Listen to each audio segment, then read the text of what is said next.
O que eu vou dizer, o que eu vou confessar hoje à noite aqui, é aquilo que eu, assim espero, todos nós temos em comum.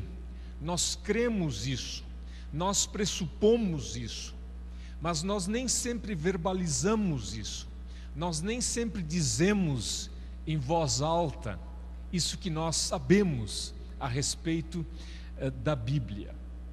E é também o que a sociedade bíblica como tal entende ou crê, assim eu creio, a respeito da Escritura, a respeito da Bíblia. Por que uma sociedade bíblica se ocupa com Bíblia? Ora, porque ela recebeu esse mandato, ela recebeu esse comissionamento, essa tarefa das igrejas. No caso aqui da Sociedade Bíblica do Brasil, as igrejas brasileiras, as igrejas do Brasil. E ela recebeu esse mandato, ela recebeu esse comissionamento, porque as igrejas entendem que esse livro é um livro, no mínimo, importante. Ele é um livro essencial, diria eu mais.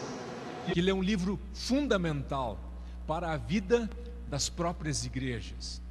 Não tanto em si da sociedade bíblica, mas das igrejas que fazem parte e que compõem a Sociedade Bíblica do Brasil. Portanto, o que eu disser hoje à noite aqui, nesse primeiro momento, é o que, de modo geral, as igrejas cristãs afirmam a respeito da Escritura, a respeito da Bíblia. O nome Bíblia, interessante, mas a palavra, embora a palavra Bíblia apareça na própria Bíblia, o termo Bíblia não é aplicado a este livro ou a esta coleção de livros dentro da própria Bíblia. Eu vou explicar melhor. Bíblia é uma palavra grega que, como tal, aparece dentro da Bíblia como palavra grega, no Novo Testamento grego. É inclusive a última palavra do Evangelho segundo São João. A última palavra no grego escrito lá em João é Biblia. Em grego eles acentuam um pouco diferente. Nós dizemos Bíblia, em grego eles diziam Biblia. Biblia significa livros. É um plural. Portanto, o termo Bíblia é um termo plural. Significa livros. O singular é biblion, livro ou rolo. E eu dizia que nunca na própria Bíblia se chama a Bíblia de Bíblia. Ela é chamada de Escritura, Escrituras Sagradas, e outros termos são usados. Palavra de Deus, mas o termo Bíblia não é usado na própria Bíblia para designar essa coleção de livros. Foi um doutor da Igreja Antiga, por nome Orígenes, que lá por volta do ano 250 depois de Cristo, usou esse termo, Biblia, para o Novo Testamento. E depois, subsequentemente, entrou para o latim, na forma de Bíblia, para designar o conjunto dos livros sagrados. E isto lá por volta do ano 800 depois de Cristo. E a partir daí se espalhou para outras línguas. E nós dizemos Bíblia, em alemão se diz Bibel, em inglês se diz Bible, em italiano se diz Bíblia, ou sei lá se pronuncia assim, se é Bíblia ou Bibia, não sei. Mas em todo caso, essa palavra grega foi transferida ou levada para outras línguas e ela faz parte também da nossa linguagem. Usa-se também o termo Bíblia num sentido figurado. Muitas vezes se diz ou se lê que tal e tal livro é uma Bíblia disso ou daquilo. Com isso se quer dizer que é um livro de grande importância ou um livro que se consulta com frequência. Talvez exista uma Bíblia do advogado ou a Bíblia do economista e assim por diante. Isso é um uso figurado, emprestado do uso que nós fazemos do termo Bíblia. O impacto do livro. Não há nenhum outro livro que teve o impacto que a Bíblia teve, ao menos na nossa parte do mundo, no mundo ocidental, que teve grande influência do cristianismo. Tanto assim que a Bíblia foi o primeiro livro a ser impresso na nova forma de fazer livros desenvolvida por Gutenberg, 1456. Primeiro livro a ser impresso, a Bíblia, algo muito significativo. A Bíblia também é o livro mais traduzido em todo o mundo. Eu acho que nós passamos hoje, já não tenho bem o número exato, mas evidentemente passamos de 2.300 línguas, que já tem ao menos um trecho da Bíblia naquela língua. O Dr. Rudy vai falar mais disso no último dia. Nenhum outro livro é tão traduzido. Estava lendo outro dia ainda uma reportagem sobre essas famosas histórias das 1001 noites. Agora se está produzindo, ou se produziu aqui no Brasil, a primeira tradução a partir do original, que está em árabe. Primeira vez se traduz esse livro, ou essa obra, do original. Sempre era feito de traduções. Há quanto tempo nós não estamos traduzindo a Bíblia dos próprios originais? A Bíblia também é o livro mais distribuído. Nenhum livro está em tantos lugares quanto a Bíblia. E as sociedades bíblicas e pessoas que trabalham com Bíblia, que divulgam Bíblia, difundem Bíblia, são as pessoas que podem dizer disso, que sabem exatamente quantas Bíblias são colocadas a cada mês, a cada semana, só no Brasil, sem falar do resto do mundo. Claro, existe também a preocupação: será que a Bíblia é o livro mais lido? E dentro do movimento das sociedades bíblicas em todo o mundo, existe hoje um maior interesse, uma maior preocupação da parte das lideranças, no sentido de que a Bíblia seja também um livro cada vez mais lido, porque bastante distribuído ele é, mas nem sempre ele é lido quanto a gente gostaria que ele fosse. Mas eu tenho absoluta convicção de afirmar, se isso fosse um campeonato ou uma competição, que a Bíblia ganha disparado de qualquer outro livro em todo o mundo. Nenhum livro é tão lido quanto a Bíblia. Eu acho que esse é um fato positivo. A gente às vezes lamenta: mas a Bíblia podia ser mais lida. Eu, como alguém que está envolvido com educação teológica em seminário, a gente lamenta: poxa, no nosso currículo, no nosso programa, deveríamos ter mais Bíblia. E claro, poderíamos ter muito mais de Bíblia, mas já temos um bom bocado. E nas igrejas, às vezes a gente diz: lê-se pouco a Bíblia, deveria-se ler mais a Bíblia. A pregação é longa, o louvor é bastante significativo e a leitura da Bíblia como fica. Mas venhamos e convenhamos, nenhum livro é tão lido e lido tantas vezes e com tanta frequência e com tanta intensidade quanto a Bíblia. Que outro livro é lido ao menos uma vez por semana em tantos lugares, em tantas partes do mundo? Não tem outro livro. Então a Bíblia é, sem dúvida, o livro mais lido.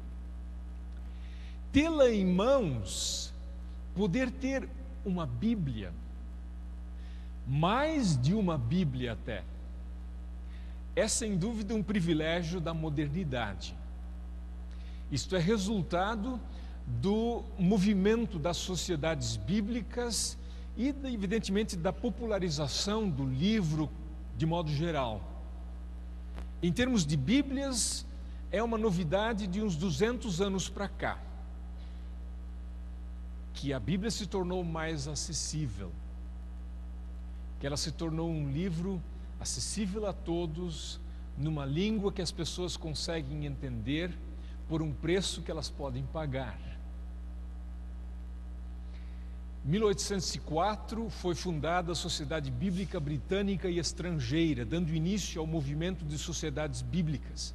Tudo porque uma menina chamada Mary Jones, na Grã-Bretanha, não conseguiu, ou teve muita dificuldade de conseguir finalmente comprar a sua Bíblia.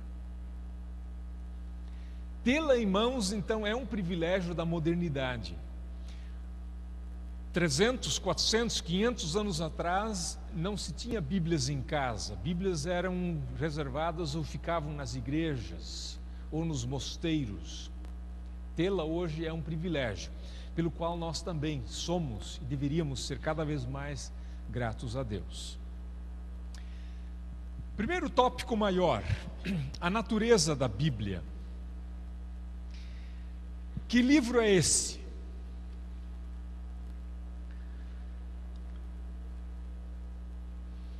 O que é a Bíblia na sua essência? Qual é o ser da Bíblia? Em outras palavras, se perguntarmos para a própria Bíblia, perguntaríamos: quem é você? Que livro é esse? É um livro de história? Com certeza que é um livro de história. A rigor, na Bíblia não tem uma palavra para história. E alguém já disse que a Bíblia tem tanta história que eles nem se preocupam em dizer: olha, agora eu vou contar uma história. A palavra história para história bíblica não existe na Bíblia. Tanta história que tem. Ela basicamente é um livro de histórias. Ela é um livro de literatura? Com certeza que ela é. Não só, mas também. Ela é um livro de sabedoria, um livro que tem ensinamentos importantes e até mesmo ensinamentos bem práticos para a vida do dia a dia. Claro que tem. A gente poderia perguntar, e de fato faz a pergunta: o que dizem as pessoas a respeito da Bíblia? E aí nós temos uma grande coleção de afirmações, de palavras ditas por pessoas importantes. Eu não quero cansá-los hoje com muitas dessas afirmações, mas eu selecionei uma ou outra para compartilhar. Tobias Barreto, um escritor, disse o seguinte: a Bíblia é um modelo de tudo quanto é belo e bom. E se outras razões não determinassem a sua leitura, bastaria o gosto, o simples instinto literário. A Bíblia também é literatura, e literatura da boa. Ela é um livro que tem qualidades literárias, ela é um bom livro de se ler também. Uma outra afirmação, George Washington, líder político norte-americano: impossível governar bem o mundo sem Deus e sem a Bíblia. Não tem nenhuma ordem fixa aqui na citação dessas pessoas. Um escritor lá da minha terra, eu sou de Porto Alegre, Moacir Scliar, membro da Academia Brasileira de Letras, de tradição judaica, ele é de família judaica, e perguntaram para ele numa entrevista no jornal, simplesmente deram a deixa assim: um livro essencial.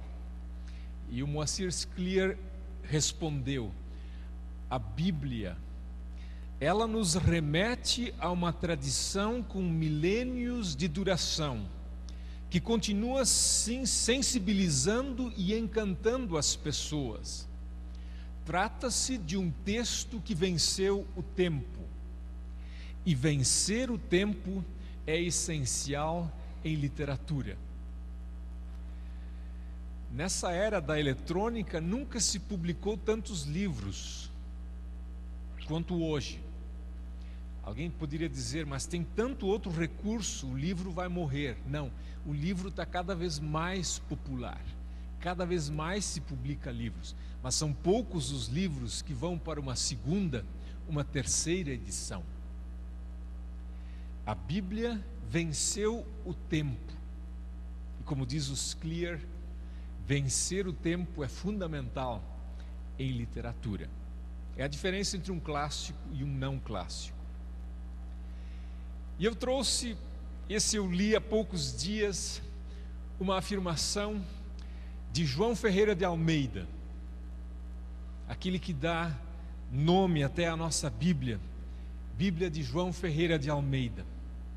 Lá em 1650, por aí, mais de 300 anos atrás, ele escrevia no português daquela época o seguinte: a Escritura Sagrada, por ser a palavra de Deus divinamente inspirada, tem de si mesma bastantíssima autoridade e contém suficientissimamente em si toda a doutrina necessária para o culto e serviço de Deus e nossa própria salvação, como muito claramente o ensina São Paulo na sua segunda epístola a Timóteo, capítulo 3, verso 15, 16 e 17, dizendo: desde a tua meninice sabes as letras sagradas.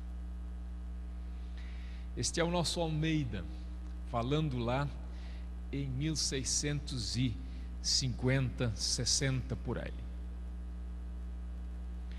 Essas são pessoas falando a respeito da Bíblia. Agora, o que diz a Bíblia a respeito de si? Se lhe perguntarmos quem é você, qual será a sua resposta? Quem você diz que você é? Ora, a Bíblia não fica o tempo todo falando de si mesma. Ela tem outras coisas e outra mensagem bem mais importante para transmitir do que falar de si, mas ela também fala de si. E um texto bíblico que descreve a natureza da Bíblia é o texto de 2 de Pedro, capítulo 1, versículo 21, um texto seguramente familiar de todos, um texto bastante conhecido. Esse texto fala, por assim dizer, de duas naturezas da Escritura Sagrada. E a gente pode fazer a ponte e dizer que a Escritura Sagrada, a Palavra de Deus, ela compartilha, ela tem muito em comum com a pessoa de nosso Senhor Jesus Cristo, verdadeiro Deus e verdadeiro homem. Assim também a Bíblia é palavra de Deus e ela é palavra de homens. Ela é palavra humana também. Eu gosto de começar por esse lado. A Bíblia é a palavra de Deus. Eu poderia começar pela outra ponta e dizer a Bíblia é palavra de homens, de seres humanos. Mas eu prefiro começar por essa ponta. A Bíblia é a palavra de Deus. Primeiro ao texto, então. A profecia nunca foi produzida por vontade de homem algum, mas os homens santos de Deus falaram inspirados pelo Espírito Santo. Esse é o texto da Revista e Corrigida, edição de 95. A Revista e Atualizada, ela tem praticamente o mesmo texto, mas numa parte crucial ou importante, em lugar de inspirados pelo Espírito Santo, ela diz movidos pelo Espírito Santo. No Novo Testamento interlinear, que respeita a sequência das palavras gregas, diz pelo Espírito Santo movidos, falaram da parte de Deus homens. Os homens, os seres humanos entram, mas eles aparecem no fim, e isso certamente também tem ênfase. Aquilo que a gente diz no final também tem ênfase. Mas aqui Pedro coloca, provavelmente para a questão de uma ênfase toda especial, a moção do Espírito Santo. Pelo Espírito Santo movidos, falaram da parte de Deus. Isso é o que vem em primeiro lugar, provavelmente pela sua importância. Uma tradução tem inspirados, a outra tem movidos, e a gente poderia ainda traduzir por guiados. E eu acho que é isso exatamente que está na nova tradução na linguagem de hoje. Guiados, levados, conduzidos. Todas essas traduções expressam o que o termo diz. O termo não diz explicitamente inspirados, é mais um termo mais genérico para guiados, movidos, levados. Mas inspirados cai bem também. Há outros textos que falam disso, dessa mesma verdade, e eu não vou citar muitos porque não haveria tempo para isso. Isaías 1:20, a boca do Senhor o disse. E os profetas insistem nisso o tempo todo. É uma palavra do Senhor, é um oráculo do Senhor. A famosa passagem de 2 Timóteo 3,16, toda a Escritura é inspirada por Deus. E Hebreus 1:1, Deus nos falou nesses últimos tempos pelo Filho.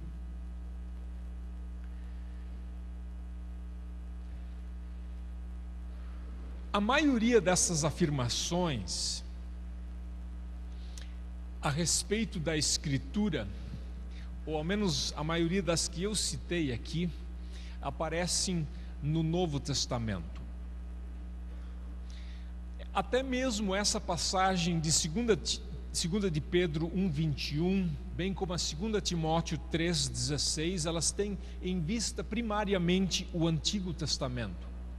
Nós podemos aplicar ao Novo, mas alguém mais esperto vai dizer: mas pastor, isso de que livros afinal ele está falando? De que escrituras ele está falando? O Novo Testamento ainda não estava completo. O próprio livro, a própria epístola a Timóteo estava sendo escrita naquele momento.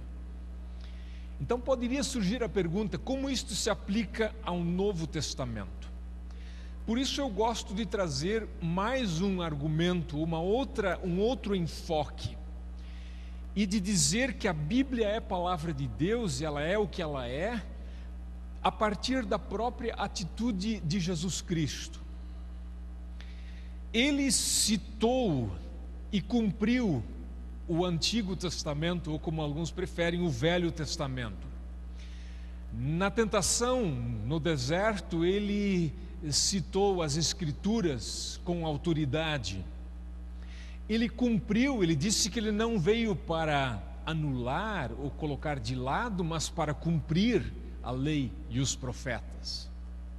E mais significativamente, ele deixou encaminhado o Novo Testamento. E a passagem-chave para isso é esta de João 14:26. O Consolador vos ensinará todas as coisas e fará lembrar de tudo o que vos tenho dito. Geralmente nós lemos essa passagem, essa palavra, aplicando-a a nós. E com certeza ela pode ser aplicada a nós. Se nós entendemos alguma coisa dessa palavra, não é por nosso entendimento natural. As coisas mais importantes, elas se discernem espiritualmente. Nós precisamos da ação do Espírito Santo para entendê-las, deste que é chamado de Consolador. Agora, quem são estes vós, este vós? O Consolador vos ensinará a vocês. A quem ele está se dirigindo? Ora, Jesus se dirige aos seus discípulos, aos apóstolos. E ao dizer isso, ele, por assim dizer, deixa encaminhado o Novo Testamento, que os apóstolos haveriam de escrever, a partir daquilo que o Consolador faria lembrar. Isso se aplica de modo todo especial, então, aos evangelhos. Portanto, os apóstolos de Jesus nos deram basicamente duas coisas. Eles nos deram, em primeiro lugar, um Antigo Testamento interpretado como o livro de Cristo. E nisso eles não foram inovadores, eles apenas seguiram os passos do próprio Mestre. Jesus diz que as Escrituras testificam dele. E ele abriu as Escrituras e mostrou onde elas falavam a respeito dele e, de modo especial, a respeito do seu sofrimento. Então eles deram a nós e à igreja o Antigo Testamento interpretado como o livro de Cristo. Esse é o legado dos apóstolos. E também deram o seu testemunho de que Jesus é o Cristo. O primeiro, o Antigo ou Velho Testamento, já era um livro. Tanto assim que às vezes nós dizemos, e dizemos corretamente, que a igreja cristã nasceu com um livro no berço. E esse livro era a Bíblia, no caso, o Velho ou o Antigo Testamento. Já estava pronto. O segundo, que é o testemunho apostólico a respeito de Jesus como Cristo, veio a ser um livro, o Novo Testamento. E essas duas partes, Antigo e Novo, formam a Escritura Sagrada. Quando se fala de Bíblia como palavra de Deus, nós geralmente entramos no campo daquilo que se chama de doutrina da inspiração. E o próprio texto de Timóteo fala da Escritura como divinamente inspirada ou inspirada por Deus. Há uma diferença entre revelação, inspiração e uma decorrência disso, que é a questão da autoridade. Uma das afirmações básicas da teologia é de que Deus existe e Deus se revela. Deus se revela, Deus se revelou, e se revelou magistralmente, como nunca antes o fizera, na pessoa do seu Filho. Então a Bíblia é revelação de Deus. Mas Deus não se revelou só na Bíblia, Ele se revelou também antes de a Bíblia ser escrita.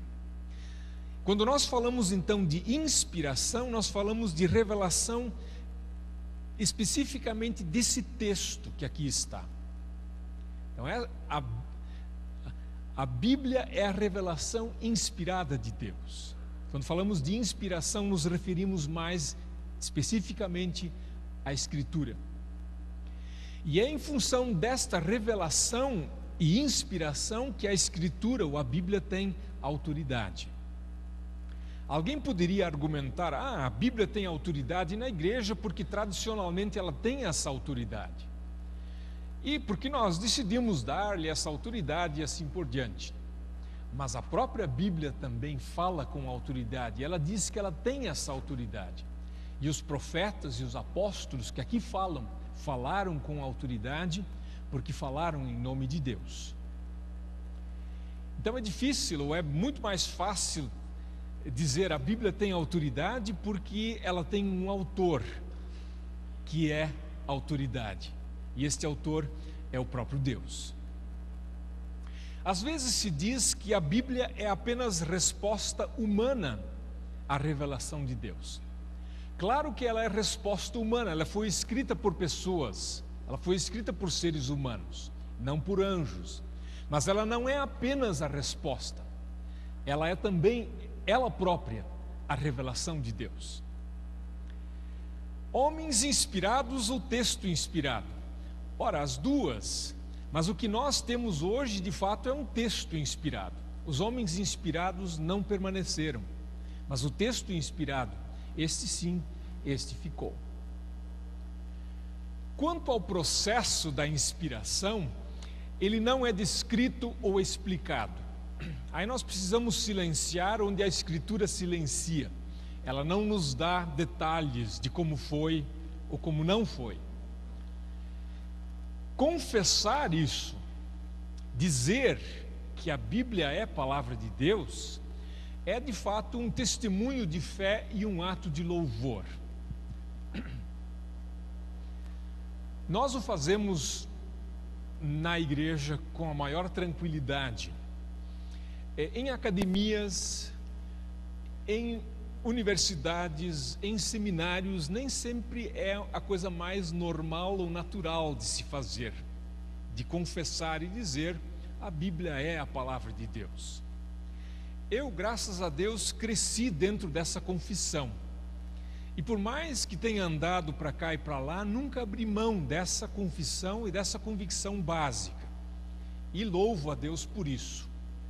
Eu não entendo tudo, eu tenho também as minhas dúvidas, mas eu não parto, não me afasto dessa confissão básica. Esta é a palavra de Deus, e por isso eu a amo e a prezo, apenas por isso. Prioritariamente, é claro, vem a fé em Jesus Cristo. Eu não creio na Bíblia e aí eu creio em Jesus. Não, eu creio em Jesus e porque a Bíblia me fala de Jesus, eu creio nela. Eu levo ela a sério. Mas o caminho não é Bíblia para Jesus, é de Jesus para a Bíblia. Muito antes de eu ler a Bíblia, eu já cria em Jesus, graças a Deus. E muita gente que nunca leu a Bíblia, eles próprios, com seus próprios olhos, creram e creem em Jesus, e são felizes e vão para o céu. É também uma confissão na qual se cresce. Como eu disse há pouco, eu tenho meus altos e baixos, minhas idas e vindas. Às vezes me pergunto, mas será que esta é a palavra de Deus? Isso que aqui está escrito? É possível que esta afirmação seja? Mas eu vou crescendo e vou subindo e descendo, a gente vai naquele tobogã assim, né? E eu não tenho nenhum receio em fazer essa confissão. Uma outra afirmação que precisa ser feita é de que a Bíblia é o acesso à casa, não a casa como tal. Ela não é o fim da nossa caminhada, nós não ficamos dentro dela, mas vamos através dela, ou ela que nos leva, ela nos dá acesso à casa do Pai. Ela não é um fim em si ou o fim último, não é aí que nós paramos. Nós a prezamos e amamos por aquilo que ela faz conosco, por aquilo que ela nos dá. O próprio apóstolo Paulo diz isso na sua carta aos Coríntios, aquela famosa passagem de 1 Coríntios 13. O que agora vemos é como uma imagem imperfeita num espelho embaçado. Um apóstolo diz isso. Quem seria eu para dizer qualquer coisa diferente? O que vemos agora é como uma imagem imperfeita num espelho embaçado. Eu não sei se aqui tem muito espelho embaçado, de onde eu venho, né? Nesses dias de frio, você liga um chuveiro quente ou coisa assim, você depois tem seguramente um espelho embaçado. Você precisa primeiro limpar o espelho para conseguir se enxergar. Então, um espelho embaçado a gente conhece, uma bela imagem esta aqui. O que nós vemos agora é imperfeito, não é o fim, não é a realidade como ela é. O que veremos depois, face a face, isso sim é que é a realidade final. E a Escritura, ela nos permite ver essas coisas, mas ela não nos diz tudo. Muito do que gostaríamos de saber, nós não sabemos, e temos que silenciar. Portanto, concluindo essa primeira parte, ao se ler, interpretar e traduzir um texto bíblico, é preciso levar em conta o aspecto teológico. Quando se lê, a gente leva em conta o aspecto teológico. Não é qualquer livro que vamos ler, mas é o livro. Quando vamos interpretar, nós teremos o máximo cuidado. E o pastor Lécio vai nos falar com detalhes sobre isso, porque não é qualquer livro, qualquer texto que estamos interpretando, mas é a palavra de Deus. Quando vamos traduzir, nós não traduzimos de qualquer jeito, qualquer coisa serve.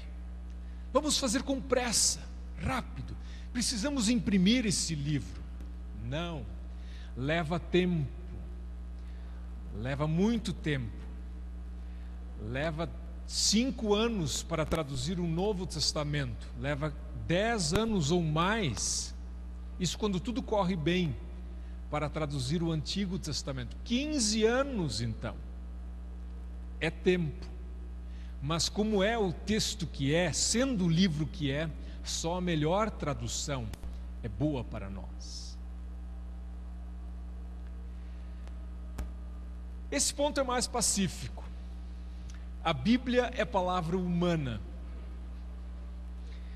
E o mesmo texto de 2 de Pedro diz: homens santos de Deus falaram, ou então homens falaram da parte de Deus, como diz Revista Atualizada. Pessoas falaram, pessoas escreveram. O livro de Atos diz: Deus falou por boca de seus santos profetas. Antes eu tinha a passagem de Isaías, a boca do Senhor o disse. Agora tem a passagem que diz: Deus falou por boca dos seus santos profetas. Hebreus 1:1 diz, e agora vem o texto mais completo: havendo Deus outrora falado muitas vezes e de muitas maneiras aos pais pelos profetas. Quer dizer, Deus falou, e Ele falou aos pais pelos profetas. E essa é uma bela passagem. Essa é uma passagem, é um texto muito bem escrito na Bíblia. Hebreus 1:1. A rigor, os primeiros 4 versículos. Hebreus 1:1 a 4. Uma das porções mais bem escritas do Novo Testamento. E a própria tradução reflete isso, pela sua cadência, pelo seu ritmo, pela maneira como está. Aqui nesse texto, nós temos um pequeno reflexo do que é o texto no original. Diz: muitas vezes, muitas maneiras, pais, profetas. Temos uma expressão começada com M, uma outra expressão começada com M, muitas vezes, muitas maneiras, e 2 palavras com P, pais, profetas. No texto grego são 4 palavras, todas elas começadas com essa consoante P. P, P, P, P. É impossível reproduzir tudo, mas essa tradução tentou ao menos se aproximar e usou uma expressão ou 2 expressões iniciadas com M, muitas vezes, muitas maneiras, e deixou as outras com o P, pais e profetas. Aí está também a literariedade da Bíblia, que faz parte dessa sua condição de livro humano, escrito por pessoas como nós. Então, por um lado, a Bíblia foi escrita por seres humanos para seres humanos. Ela não foi escrita em linguagem de anjos, ela não caiu pronta do céu, ela foi sendo escrita ao longo do tempo, ao longo dos séculos, até diríamos, ou precisamos dizer, e ela não caiu pronta, ela não apareceu de um dia para o outro. Houve pesquisa. Lucas diz que ele fez uma acurada investigação. Ele procurou fontes, ele procurou dados, ele procurou se informar. E há também uma revelação progressiva. Deus não disse tudo de uma vez só. Ele foi dizendo aos poucos. E a coisa, da nossa perspectiva, aquilo que está no final é o que é o mais importante. Aquilo que ele revelou na pessoa do seu filho, como diz Hebreus 1:1, esta é a revelação mais importante. Deus nos fala em linguagem humana. Isso condiz com a encarnação. Tem outros livros sagrados de outras religiões que não podem ser traduzidos. Se você quiser ler o livro, você precisa aprender uma outra língua. Se alguém puder aprender hebraico, aprenda. Se alguém puder aprender aramaico, aprenda. Se alguém puder aprender grego, aprenda.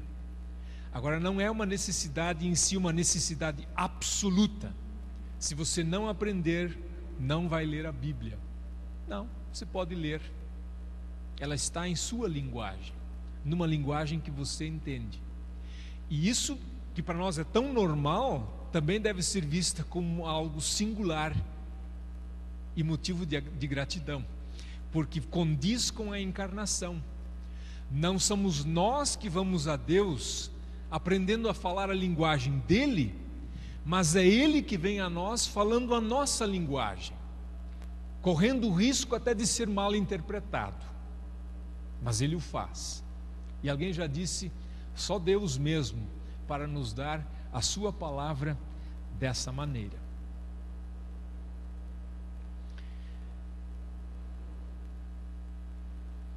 A Bíblia é palavra humana. Não podemos e nem devemos ignorar isso. Quando não se leva isso em conta, a gente pode facilmente cair no que se chama de interpretação alegórica. Uma das coisas que muito se fez ao longo da história da igreja foi interpretar alegoricamente. Hoje ainda se faz. O que é interpretar alegoricamente? É tomar a seguinte atitude: o texto diz isso, mas o sentido é outro. Não pode ser isso. Isso não pode ser tão simples assim.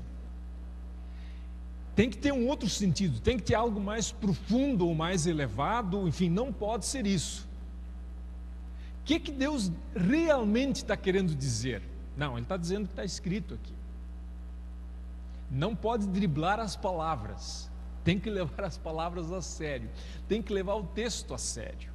Não tem nada por trás que não esteja no texto, talvez esteja nas entrelinhas, entre as palavras, no contexto, no conjunto, mas nenhuma outra mensagem escondida, oculta por trás das palavras.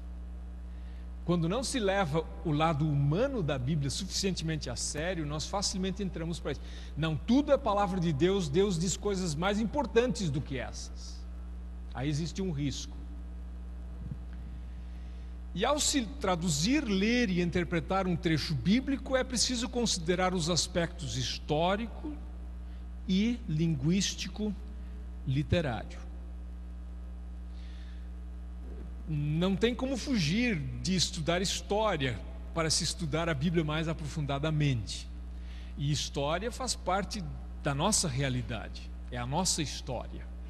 Então tem que estudar a história. O lado linguístico literário, se você quiser traduzir a Bíblia, você precisa estudar as línguas, se quiser traduzir do original. Quem não conhece os originais não conseguirá traduzir. E quem conhece ou sabe um pouquinho mais da dimensão literária da Bíblia poderá melhor apreciar e valorizar esse lado ou essa dimensão literária que ela tem. Ela não é só literatura, mas ela também é literatura. E por ser o que ela é, por ter essa dimensão histórica, linguística e literária, existe diversidade dentro da Bíblia. Ela não é um livro no mesmo nível do começo até o final. Ela foi escrita por vários escritores. É difícil, impossível dizer quantos exatamente foram, porque muitos livros são anônimos. E alguns livros são mais bem escritos, outros são bem escritos e outros são num nível bem popular. Então há diferença de estilo, há diferença na maneira de dizer as coisas. Cada palavra bíblica é verdadeira em seu contexto, também isso é verdade. Verdades eternas ditas num contexto histórico. Se você não leva em conta essa dimensão humana, o contexto onde a palavra foi escrita, onde ela foi dita, também se pode fazer com que a escritura ou um texto diga o que ele não quer dizer, o que ele não queria dizer. Portanto, para resumir, a Bíblia, ela é palavra de Deus e palavra de homens, e não palavra de Deus, ao menos essa é a minha confissão, ela não é palavra de Deus dentro ou por trás das palavras dos homens, ela é essas duas coisas ao mesmo tempo. Linguagem humana, escrito em hebraico, falado por pessoas como nós, escrito em aramaico, escrito em grego. Aliás, todas elas línguas vivas hoje. O hebraico é falado hoje, o aramaico é falado por pequenos grupos aqui e ali, mais na região perto da terra de Israel mesmo, e o grego é uma língua falada hoje, não mais do jeito que era 2000 anos atrás, mas continuam línguas faladas. E é dentro dessa, são essas palavras que foram faladas ou escritas por pessoas, e essas palavras são também a palavra de Deus. Segundo ponto, as funções da Bíblia.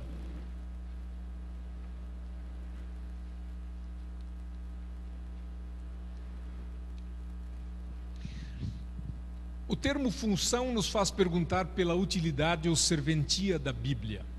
Para muitos, serve para que é mais importante do que o que é isso. Até agora estivemos falando sobre que livro é esse. A pergunta normalmente é para que serve. E às vezes até quando a gente pergunta o que é isso, a gente está implicitamente perguntando para que serve. O que eu posso fazer com isso?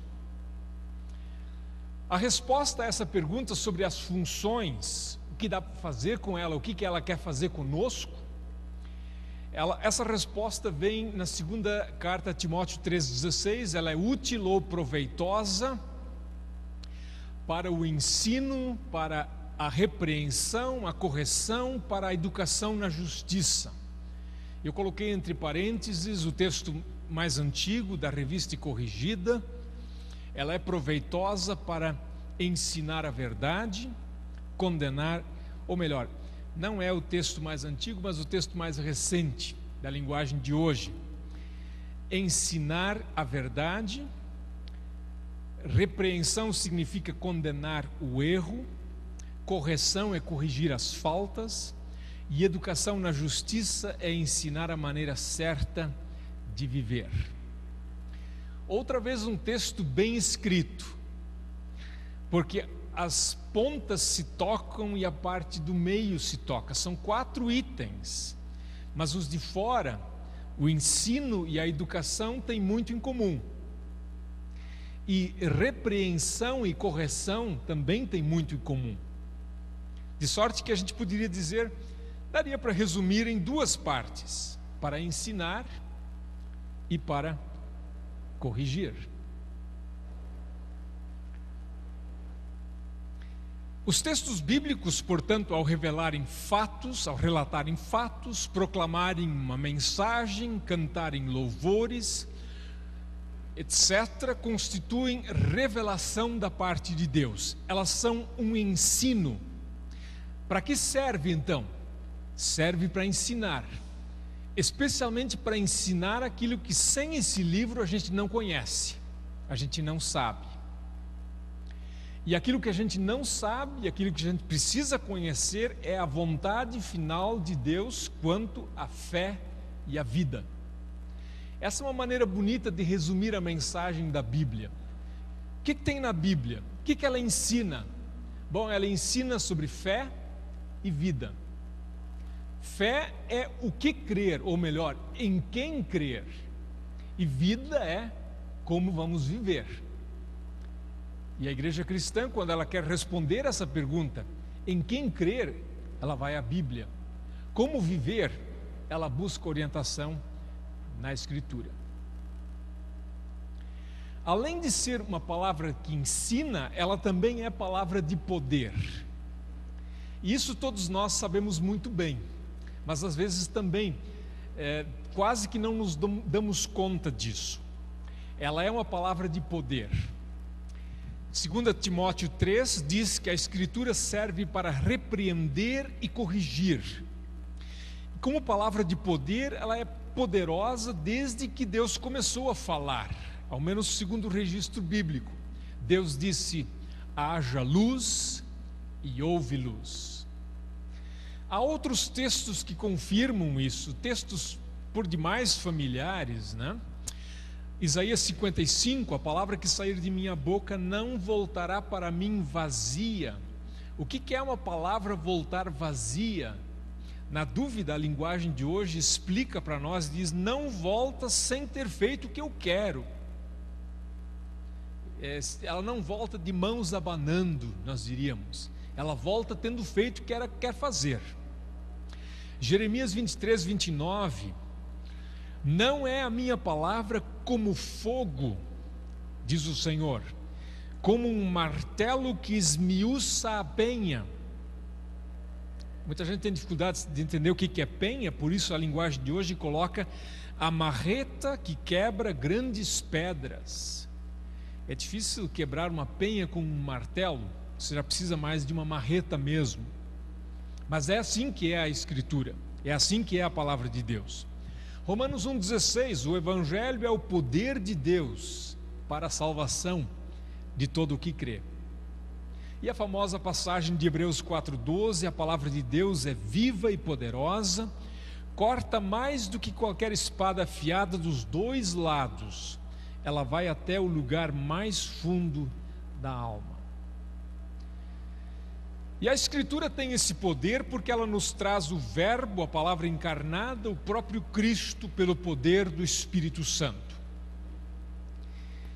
E agora vem talvez aquilo que possa ser novidade. Espero que não seja, mas talvez seja. Os livros bíblicos, de modo geral, foram escritos para causar alguma transformação. Nós geralmente achamos que eles foram escritos para trazer informação, e está correto. É uma palavra de revelação. Essa palavra nos vem para nos ensinar, para nos informar de algo, mas ela também vem para causar transformação. Deus convence na sua palavra e por meio dela, e ela tem por isso um lado pragmático ou retórico. Isso, por estranho que possa parecer, é alguma coisa que se está recuperando em termos de estudos bíblicos num nível acadêmico. De uns 30 anos para cá, existe em termos de estudo da Bíblia, em faculdades, universidades, seminários, uma nova ênfase na dimensão retórica da Bíblia. Fala-se em crítica retórica, o criticismo retórico. Eu pessoalmente prefiro falar em análise retórica, que é um termo mais neutro. É olhar para o texto e perguntar para o texto: onde é que está a força do texto? Como é que ele me atinge? Como é que ele procura me convencer de alguma coisa? Não só perguntar o que está dizendo, está certo, está errado, é verdade ou não é, mas perguntar qual é a força do texto, onde é que está o seu impacto, como é que ele me atinge. E a Bíblia tem um lado retórico, pragmático, no sentido de que ela faz algo. Pragma em grego significa um feito, uma ação. Então pragmático significa ela faz algo. E os livros bíblicos foram escritos para isso. A mensagem foi proclamada para alcançar um objetivo. Deuteronômio 30, vê que hoje proponho a vida e o bem, a morte e o mal. Escolhe, pois, a vida. Jeremias: assim diz o Senhor dos Exércitos, o Deus de Israel: emendai os vossos caminhos, ou a vossa vida e as vossas obras, ou a vossa maneira de agir, e eu vos farei habitar nesse lugar. O exílio do povo não era uma coisa absolutamente inevitável, tinha que acontecer. Não, tinha volta, tinha como evitar.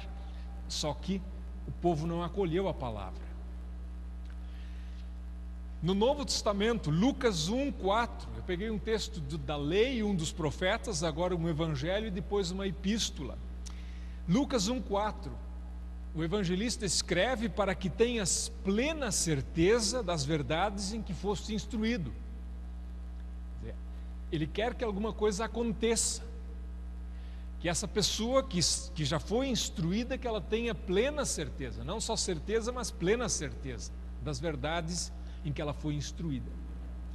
E a carta aos Gálatas, talvez um dos textos mais retóricos de todo o Novo Testamento.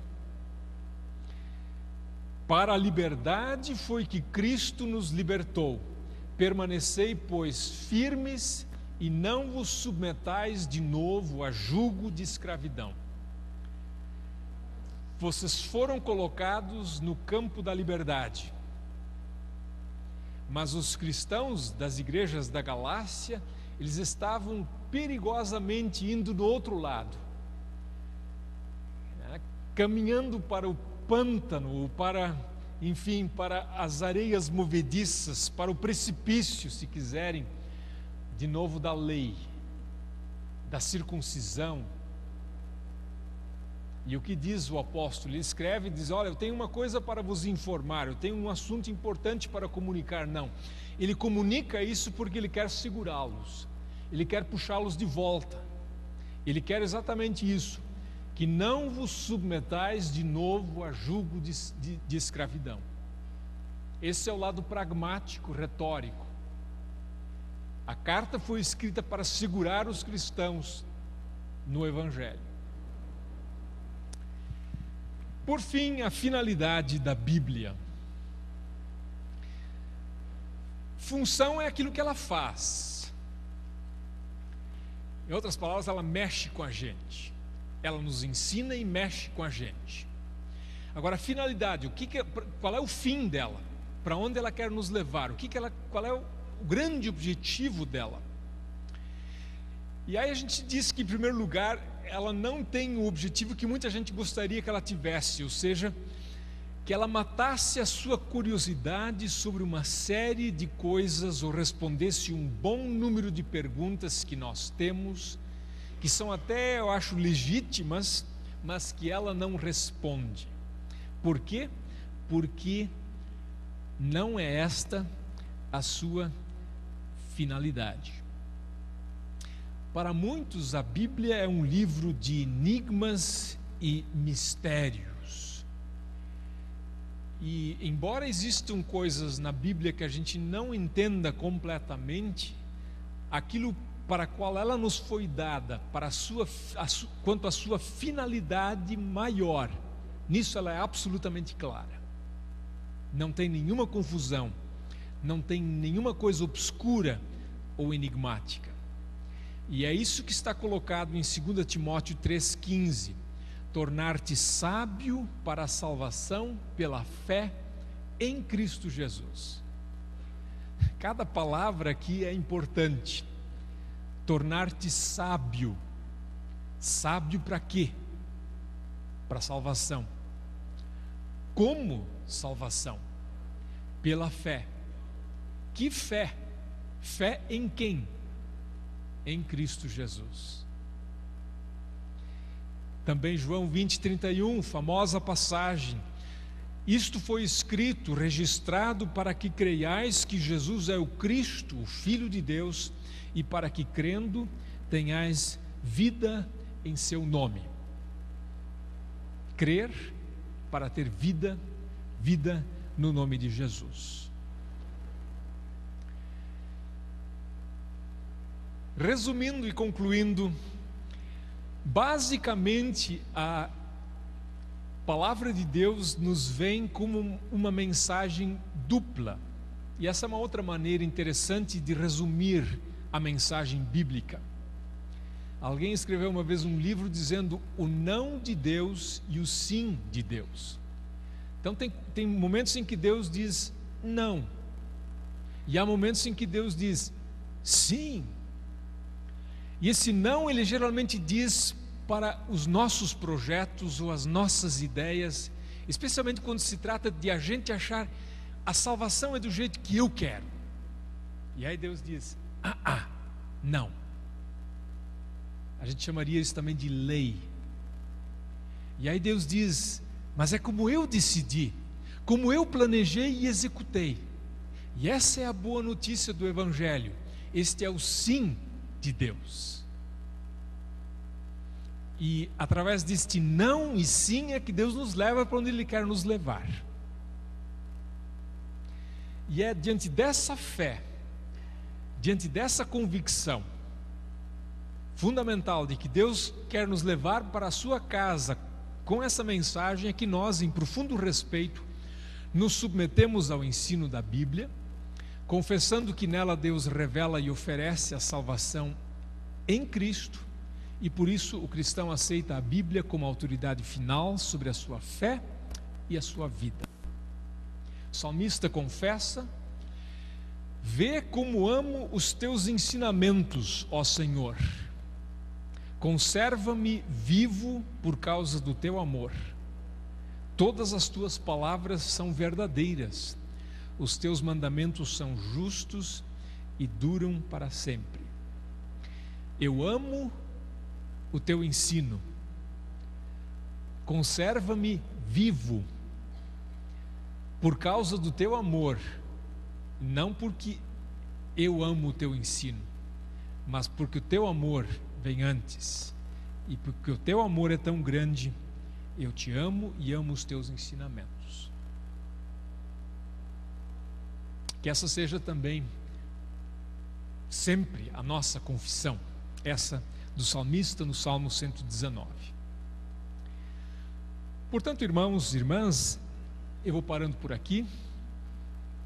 Eu falei um pouco sobre a dimensão divina da Escritura e um pouco sobre a dimensão humana da Escritura.